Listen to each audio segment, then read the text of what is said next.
A vivir que son 2 días. Javier del Pino.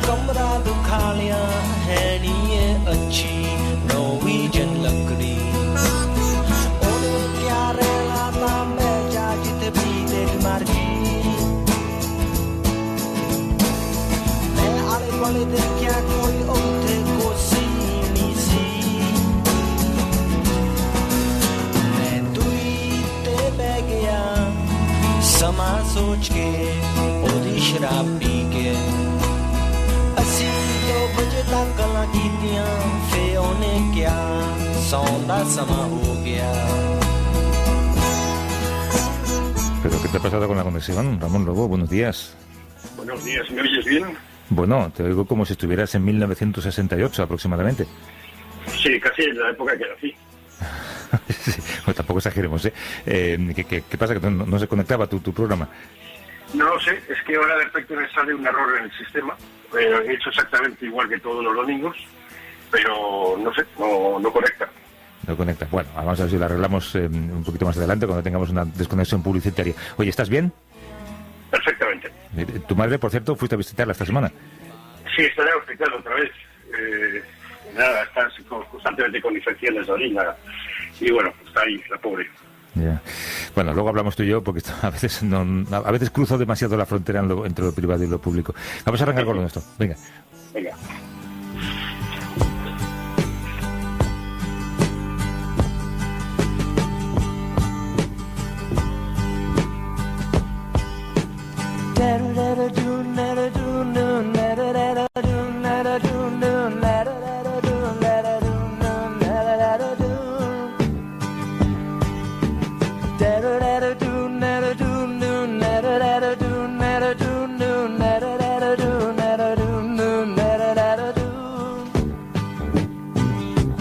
Many roads can take you there, many different ways. One direction takes you years, another takes you days. Primero vamos a dejar que se marche a dormir un rato a nuestra corresponsal en Washington, porque queríamos hablar de varias cosas con ella. Hay un clima de fuerte tensión en la ciudad de Tulsa, en Oklahoma, después de que este sábado acogiera ese acto multitudinario que ha despertado todo tipo de críticas. Trump ha reactivado su campaña electoral en esa ciudad, convocando a sus seguidores en un estadio con capacidad para casi 20.000 personas, sin mascarilla, muchos de ellos. En Washington, Marta del Vado. ¿Cómo estás, Marta? Buenos días. Hola, buenos días. Bueno, para ti buenas noches. Al final había tanta gente como se esperaba. Por supuesto, Trump decía que iba a ser el acontecimiento más multitudinario que jamás ha visto esa ciudad. Cuéntanos un poco cómo ha sido la concurrencia y cómo iban. Sí, era el primer mitin de campaña que tiene Trump en más de 3 meses. Había muchísima expectación, entre otras cosas, porque su equipo ha dicho que se habían registrado más de 1 millón de personas, ¿no? Y el estadio, como dices, tiene capacidad para casi 20.000. Habían colocado incluso un escenario con pantallas gigantes fuera. Estaba previsto que Trump y que Pence también hablaran a la multitud de afuera antes de hablar dentro del recinto. Resulta que afuera no había gente, han tenido que desmontarlo todo y dentro pues no se ha llenado pues ni la mitad del estadio. Trump ha dicho que porque los radicales de izquierda que se estaban manifestando han impedido el acceso a sus seguidores. Lo que no ha dicho es que también ha podido influir que había una campaña de TikTok, esta red social que usan los adolescentes, para registrarse, no acudir y boicotear el acto. Por eso han tenido más de 1 millón de registros y se han presentado pues unos pocos miles, ¿no? Se lo han reventado, básicamente, sí. Sí. En cuanto al discurso, pues la verdad es que no ha habido sorpresas durante la hora y 40 minutos que ha estado hablando. Ni una sola propuesta, 0 programa. Se ha dedicado a denigrar las protestas contra el racismo, vincula constantemente el vandalismo con el crimen, con los demócratas. Dice que Biden es una marioneta de los radicales, que no controla nada del Partido Demócrata. Por supuesto, ha cargado contra los medios que le critican, un clásico ya. ha vuelto a defender la gestión que ha hecho de la pandemia y se refiere a ella como si ya hubiera pasado, ¿no? Ni siquiera menciona a los 120.000 muertos ni a los 2.200.000 contagiados, ni siquiera hace alusión a que la mitad de los estados ha tenido un incremento de más del 25% de los casos en las últimas 2 semanas. Trump dice constantemente que hay más casos porque se están haciendo más pruebas que en ningún otro país y hoy en el mitin ha llegado a decir que ha pedido a sus funcionarios que reduzcan los tests. La Casa Blanca ha tenido que salir enseguida a aclarar que no ha dado esa orden y que obviamente dicen estaba bromeando, ¿no? Y por cierto, creo que varios de sus colaboradores cercanos en la Casa Blanca han dado positivo en las últimas horas. Sí, 6 personas del equipo de campaña que está en Tulsa han dado positivo. Habrá que ver qué consecuencias tiene para el resto de la gente, porque como tú decías, a los asistentes al mitin les han obligado a firmar un descargo de responsabilidad por el que no pueden demandar a la campaña de Trump ni a los organizadores del evento si se contagian. Llevar mascarilla efectivamente no ha sido obligatorio y tampoco se ha guardado distancia social. Por lo que has visto en las imágenes, ¿había mucha gente con mascarilla o también hacían, digamos, una declaración de principios no llevándola? No llevándola. De hecho, he estado viendo declaraciones de hombres que decían que bueno, que si se contagian se toman la hidroxicloroquina, como ha dicho Trump. O beben un vaso de lejía, seguramente también se lo creen. Bueno, vamos a ver. Finlandia, provincia de Rusia, ¿no? Esto ya está decidido. Sí, para Trump sí. Hablamos del libro de John Bolton. Cuéntanos, Marta. Bueno, pues el juez federal ya ha dicho que Bolton puede seguir adelante con la publicación, que está prevista para este martes, rechazando pues la orden de la Casa Blanca para que la prohibiera alegando motivos de seguridad nacional, ¿no? Lo cierto, dice el juez, Vamos a aclarar de qué estamos hablando. Estamos hablando de un libro de su, creo que era ex consejero de Seguridad Nacional. Yo lo conocí cuando era embajador de Estados Unidos ante la ONU, que es un tipo incendiario y aún así, siendo un tipo incendiario, Trump le parece todavía más incendiario que él. Acaba de publicar un libro que han intentado, por supuesto, bloquear desde la Casa Blanca, no lo han conseguido, y en ese libro, pues Trump queda básicamente como un estúpido, por qué no decirlo. Sí, le describe pues como un ignorante que no está preparado para asumir la responsabilidad que tiene, le acusa de hacer favores personales a los dictadores que le caen bien. Dice que pidió a Xi Jinping directamente que comprara productos agrícolas estadounidenses para ayudarle a ganar las presidenciales, ¿no? En definitiva, dice Bolton que los demócratas tenían muchos motivos más que Ucrania para haber hecho un impeachment. Lo que ha dicho el juez es que ya se han distribuido miles de copias por todo el país, que el daño, si lo hay, ya está hecho, así que advierte de que Bolton podría perder los $2 millones que le ha pagado la editorial y que puede ser procesado por el Departamento de Justicia si es que, en efecto, el libro revela información clasificada, como dice la Casa Blanca. De todas maneras, aquí la cuestión es por qué no contó esto ante la comisión que investigaba el impeachment de Trump y se lo guardó para su libro, ¿no? Claro, eso es lo que le critican pues los demócratas, por ejemplo, ¿no? Que al final ha antepuesto sus intereses personales y su bolsillo con ese contrato de $2 millones a contar lo que en teoría acusa a Trump en todo este libro, que se llama La habitación donde ocurrió, a contarlo durante el impeachment, ¿no? Bueno, pues malos días o mala semana para Trump, porque además de este meeting reventado, como nos contabas antes, ¿no? Y que le esperaba 1 millón de personas prácticamente rondando el espacio donde se iba a celebrar y estaba a media entrada, varias sentencias del Supremo con prohibición de despidos por cuestión de orientación sexual. Yo me imagino que para un niño malcriado como Trump, él no entenderá que haya un organismo como el Tribunal Supremo capaz de bloquear caprichos que él tiene, ¿no? Y de hecho es que se lo ha tomado como un asunto personal, o sea, le ha dolido personalmente, porque el Supremo, de mayoría conservadora, gracias a que él ha nombrado a los 2 últimos jueces, ha fallado, pues eso, en contra de la discriminación laboral por cuestión de orientación sexual, y encima la sentencia la redactó uno de sus jueces, Neil Gorsuch. La otra, la de los Dreamers, ha sido otro palo porque él la daba por ganada. En realidad casi todo el mundo la daba por ganada porque los jueces lo que valoran es si el procedimiento para anular la orden ejecutiva es constitucional, no valoran el contenido, ¿no? Y el juez Roberts, que escribe el fallo, echa para atrás la orden directiva de Trump por una cuestión de procedimiento, la orden directiva por la que anulaba el permiso por la que los Dreamers están en este país legalmente, ¿no? Es decir, lo que dice es que no es que la Administración no pueda eliminar este permiso, sino que lo argumentó mal. Por eso Trump ha dicho ya que va a volver a iniciar todo el proceso de nuevo. Pero vamos, que se ha sentido traicionado. Trump, de hecho, ha calificado las sentencias de horribles y de partidistas y ha dicho que los jueces han dado un tiro en la cara a los que se consideran republicanos y conservadores con decisiones como estas. Sí, lo que te digo, le ha sentado seguramente como una pataleta, porque además ya no tiene ocasión de poder nombrar a otro juez para el Tribunal Supremo. Los que están allí me parece que van a durar muchos años. Oye, hemos mencionado de pasada antes la crisis sanitaria.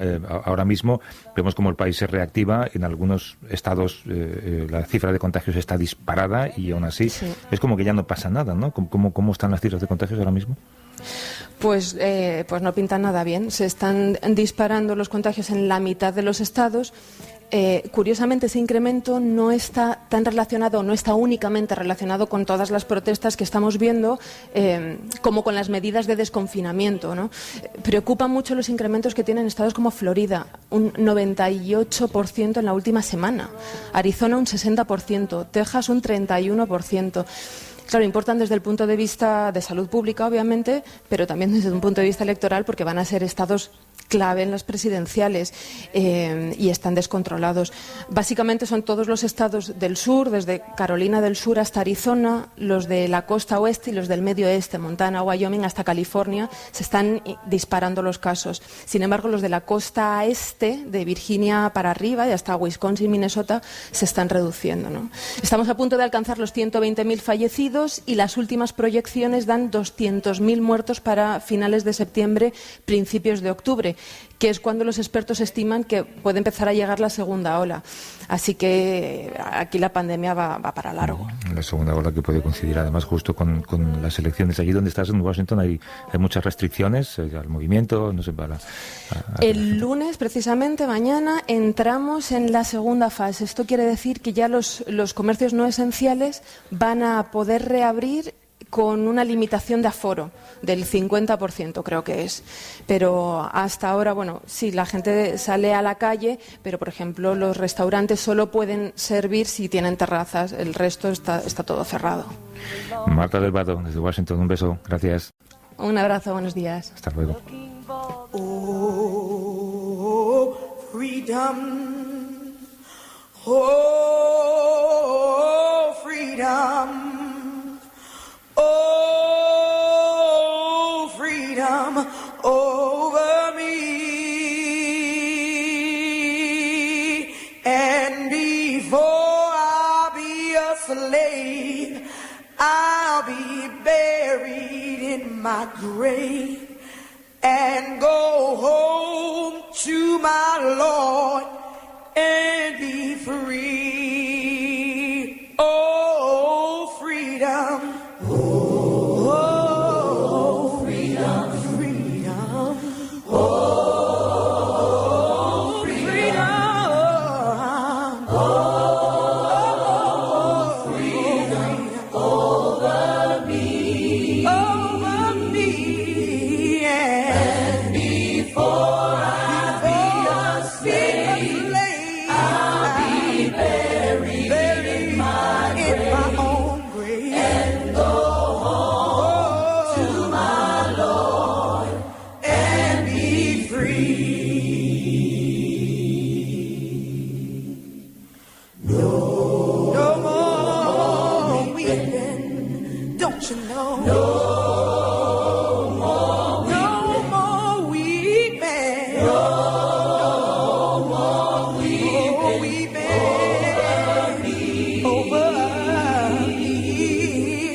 Segundo intento.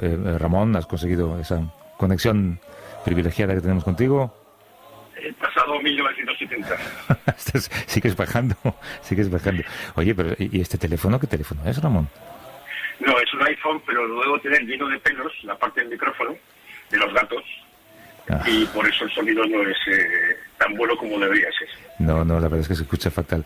Bueno, de todas maneras, solamente quería conversar contigo sobre una cuestión con la que teníamos pensado hablar con un invitado, y es consecuencias de esta crisis, entre ellas, una de las que más nos afecta y seguramente la que más estela va a dejar, es ver cómo la fortuna de los más ricos ha ido creciendo a medida que la fortuna, por llamarlo de alguna manera, de los más pobres ha ido empequeñeciendo. En el caso de España, los 23 españoles más ricos han crecido un 16% más en riqueza desde el 18 de marzo, casi cuando empezó el estado de alarma. Es una crisis sanitaria que también es la antesala de una crisis económica y social, pero de nuevo es una especie de plataforma de lanzamiento de la desigualdad, ¿verdad, Ramón? Claro, si tienes mucho dinero, puedes invertir en bolsa, y cuando la bolsa está bajista, o está que fui baja, la gente que sabe, pues invierte en la baja y vende cuando empieza a subir. Y es lo que está ocurriendo. También en España funciona la parte de la cara dura, ¿no? Hace poco hemos visto que la patronal de las residencias pedía ayuda al gobierno para mejorar las condiciones del personal de las residencias. Entonces, no sé cuál es el negocio, aparte de llevarse los beneficios a otro sitio. Pero este enriquecimiento es similar en todos los países. En Estados Unidos, por ejemplo, allí los más ricos, Mark Zuckerberg de Facebook o Jeff Bezos de Amazon, también han visto engordar sus fortunas en estos 3 últimos meses. No hay uno que haya perdido dinero, ¿eh? No, es un poco... yo tengo un amigo, tenemos un amigo común en Estados Unidos, que es Sandro Pozzi, que se maneja bien en detectar la bolsa. Claro, el secreto es un poco cuando no están las cosas bajas, por ejemplo, las compañías aéreas, saber invertir y saber salirse. Rockefeller, el inventor de la gran banca americana, uno de los inventores, decía que siempre para salirse hay que dejar el 5% para el que viene detrás. Bueno, esto es complicado de entender para quienes no manejamos muy bien los términos de bolsa. Nos acompaña Carlos Manera, que es catedrático de la Universidad de las Islas Baleares, economista y miembro de Economistas Frente a la Crisis. ¿Cómo estás, Carlos? Buenos días. Hola, buenos días, Javier. ¿Qué tal? Claro, esto es lo que contaba Ramón, es invertir a la baja, ¿no? Invertir en pérdidas, como quien dice. Sí, bueno, el caso de la desconexión que existe entre el mercado y la economía es un tema recurrente en los procesos económicos. En este momento, además, hay podríamos llamar un catalizador, que es el enorme paquete de estímulos que bancos centrales y gobiernos han puesto en marcha, han puesto a disposición de los mercados. Por ejemplo, la Reserva Federal en Estados Unidos ha reducido los tipos de interés prácticamente a cero, se ha comprometido a comprar bonos gubernamentales en cantidades prácticamente ilimitadas e incluso deuda corporativa. Esto ha venido acompañado de una respuesta fiscal importante que incluye subsidios de desempleo, inyecciones directas de dinero, préstamos a pequeñas empresas. Entonces, ¿qué es lo que ha sucedido con esta transfusión masiva de capital?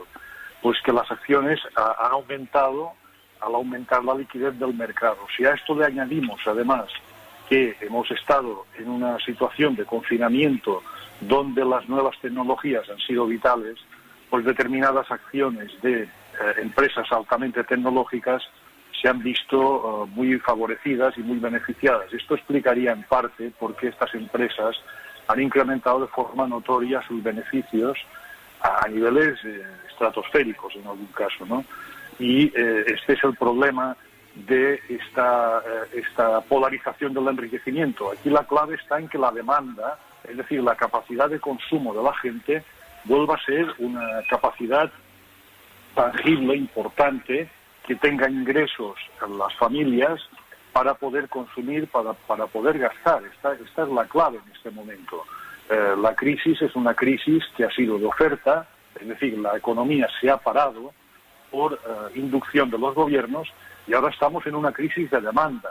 No hay posibilidad de que la crisis se supere si no existe una capacidad de gasto, de consumo, de tranquilidad laboral, etcétera, por parte de las familias. Esto explicaría esta desconexión entre la economía real y la economía financiera o la especulación bursátil.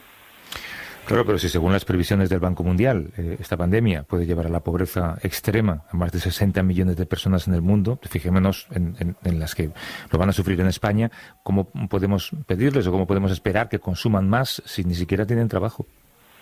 Porque lo que se necesita precisamente es que ese dinero que se está poniendo en funcionamiento o que se anuncia que se va a poner en funcionamiento llegue precisamente a las familias, a las pequeñas y medianas empresas, y que no suceda lo que pasó en el 2008, que muchas inyecciones monetarias que se hicieron importantes no llegaron a sus destinatarios, se canalizaron a resolver problemas principalmente del sistema financiero. Se trata de actuar de forma diferente. Esta es la lección del coronavirus, la lección que, dentro de la desgracia enorme que ha supuesto, pues que implique un cambio en la visión del capitalismo, en este sentido, ¿no?, de pensar que la resolución tiene que estar en que familias, empresas, consumidores y, por tanto, trabajadores puedan recibir esas ayudas tan necesarias que les permitirá tener trabajo y, por tanto, capacidad de consumo. Hay que hacer todo lo contrario que se hizo en 2008, todo lo contrario. Por ahora, al menos las grandes instituciones financieras lo han entendido. Incluso el Fondo Monetario Internacional, en declaraciones recientes, su directora general dijo que lo peor está por venir. El Banco Central Europeo también ha dicho algo parecido, y que hay que seguir metiendo dinero, pero ese dinero importante, ese dinero tiene que ir a una canalización específica, inversión, y inversión en sectores, podríamos decir, del Green New Deal, es decir, el nuevo tratado verde o ecológico que hay que impulsar en la economía mundial. Porque hay que pensar otra cosa. Estamos en una crisis sanitaria que ha derivado en una crisis económica, pero tenemos al acecho crisis ecológicas. Cuidado con eso, y hay que canalizar esas inversiones para precisamente atajar esos posibles problemas que se pueden presentar en relativamente poco tiempo. Ramón. Sí, una de las cosas que pasó en el 2008 es que se rescató a los que habían fallado en el capitalismo. Más que rescató, se les refinanció, a pesar de que Sarkozy habló de refundar el capitalismo. Ahora el peligro en Estados Unidos se ha visto que es que las ayudas vayan a los accionistas, no a la gente. ¿Qué ha aprendido la Unión Europea de todo esto del 2008 ahora? ¿Qué ha aprendido la Unión Europea? Uh-huh. Bueno, sí. La Unión Europea, yo creo que lo que ha aprendido, basta ver las reacciones que está teniendo los principales dirigentes europeos con Merkel a la cabeza, es que hay que actuar de otra manera. No se puede actuar con preceptos de austeridad, llamada expansiva en ese momento, mal llamada expansiva, y es un mal concepto de lo que es la austeridad en economía, recortando pensiones, recortando salarios y recortando inversión. La canalización del dinero fue hacia, como decía muy bien Ramón, hacia preservar determinados activos de empresas importantes, etcétera. Es seguir financiarizando el capitalismo. Eso es lo que no hay que hacer en este momento. Lo que hay que hacer es precisamente no premiar a los accionistas con planes de recompra de acciones, sino que apuntalar el crecimiento a largo plazo, invirtiendo en investigación, en desarrollo, en salarios, en capacitar a los trabajadores. Es ahí donde hay que hacer el rescate que permitan desarrollar la economía en un sentido más inclusivo y más sostenible.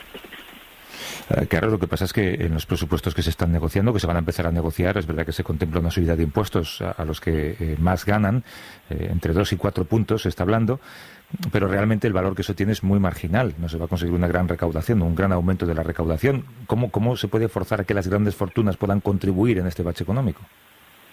Hombre, aquí hay un debate muy importante en el mundo económico que ha surgido a raíz de trabajos muy recientes de economistas que están teniendo una gran trascendencia a nivel mediático y a nivel académico. Uno es Thomas Piketty, un economista francés, con un reciente libro sobre capitalismo, sobre el capital y la ideología, y otro es Branko Milanovic, un economista que fue jefe del Banco Mundial. Ellos plantean la idea, cada vez más potente, de incrementar la presión fiscal a nivel planetario con algún tipo de medida fiscal o de recurso fiscal que grave el patrimonio y la renta. ¿Por qué? Porque si se hace en países selectivos, hay medidas de control, sin lugar a dudas, para controlar y determinar cómo va a funcionar el comportamiento de la gente al que se le pone el impuesto, pero evidentemente ese agente puede salir del país. Si me ponen un impuesto que no me interesa y tengo capacidad de mover mi capital, me voy a otro sitio donde tenga una mayor flexibilidad fiscal. Claro, el tema está en que estamos en una encrucijada en la que tienen que cambiar muchas cosas si queremos resolver los problemas reales del capitalismo. Es decir, no podemos mantener las mismas recetas y las mismas rigideces. Y una de las recetas, de las medidas que se están trabajando en economía hoy en día, es la necesidad de imponer un impuesto de carácter, si se me apura, planetario a las grandes fortunas. Esto es lo que impediría ese trasiego de movimientos de capital. Es utópico, sin lugar a dudas, en este momento, teniendo en cuenta además quién está en la Casa Blanca, quién está en otros países dirigiéndolos, etcétera, ¿no? Pero es una solución que debe contemplarse. Hace 50, 60, 70 años, cuando terminó la Segunda Guerra Mundial, nadie pensaba que era posible establecer un sistema de salud público en Europa, y lo tenemos, y parecía algo totalmente utópico. Bueno, hay que repensar la economía, y hay que repensarla de forma holística y teniendo en cuenta nuevos parámetros que son necesarios y nuevas ideas. Sí, es verdad que suena a sueño de solidaridad universal, pero ojalá que sea un debate que se plantee y del que se hable. Cuesta mucho pensarlo cuando, como dices, la gente que ocupa los lugares de poder, algunos de ellos son los defensores de las grandes fortunas. Carles Manera, que es catedrático de la Universidad de las Islas Baleares, es economista y miembro de Economistas frente a la crisis. Te despido porque nos salta una desconexión publicitaria en 30 segundos. Carles, un abrazo, muchas gracias. Muchas gracias, Javier. Un abrazo a Ramón también. Y ahora, Ramón, ahora hablo contigo un poquito más, intentamos sí, lo vuelvo a intentar. Venga, ahora.